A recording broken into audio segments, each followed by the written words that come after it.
Hello friends, இன்றைக்கி நம்ம அதிக சத்து நிறைந்த முருங்கைக்கீரை சூப்பு தான் நம்ம இன்றைக்கி செய்ய போகிறோங்க.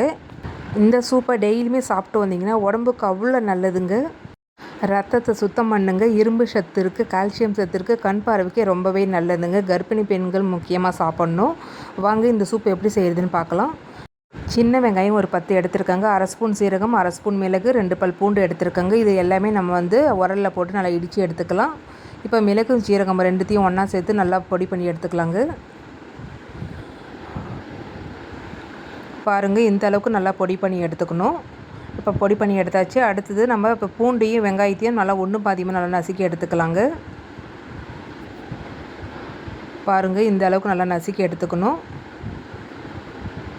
அடுத்தது நம்ம சூப்பு வைக்கிறதுக்கு ஒரு பாத்திரம் எடுத்துக்கலாம். சூப்பு வைக்கிறதுக்கு நார்மல் தண்ணியோட அரிசி கழுவின தண்ணி வச்சிங்கன்னா ரொம்பவே நல்லதுங்க. நான் ஒரு 3 கிளாஸ் அளவு அரிசி கழுவின தண்ணி எடுத்துருக்கேங்க. அரிசி கழுவின தண்ணி இல்லைனாலும் நம்ம நார்மல் தண்ணியிலும் செய்யலாங்க.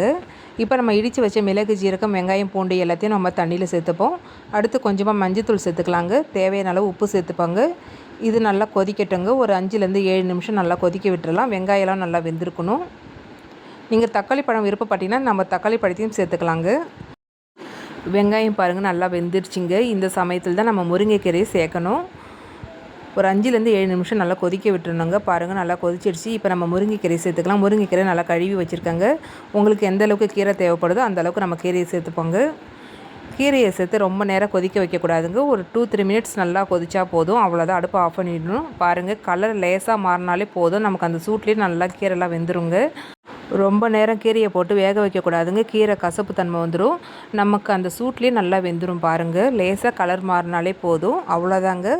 அதிக சத்துக்கள் நிறைந்த முருங்கைக்கீரை சூப்பு நமக்கு ரெடி ஆகிடுச்சிங்க. இதை நம்ம டெய்லியும் சாப்பிட்டு வந்தீங்கன்னா அவ்வளோ உடம்புக்கு நல்லதுங்க. நோய் எதிர்ப்பு சக்திக்கு நல்லது. கால்சியம் சத்து, இரும்பு சத்துலாம் அதிகம் நிறைஞ்சிருக்குங்க. கண்டிப்பாக செஞ்சு பாருங்கள். இந்த வீடியோ உங்களுக்கு பிடிச்சிருந்தால் லைக் பண்ணுங்கள், ஷேர் பண்ணுங்கள், கமெண்ட் பண்ணுங்கள். மறக்காமல் நம்ம சேனலை சப்ஸ்கிரைப் பண்ணிக்கோங்க. நன்றி, வணக்கம்.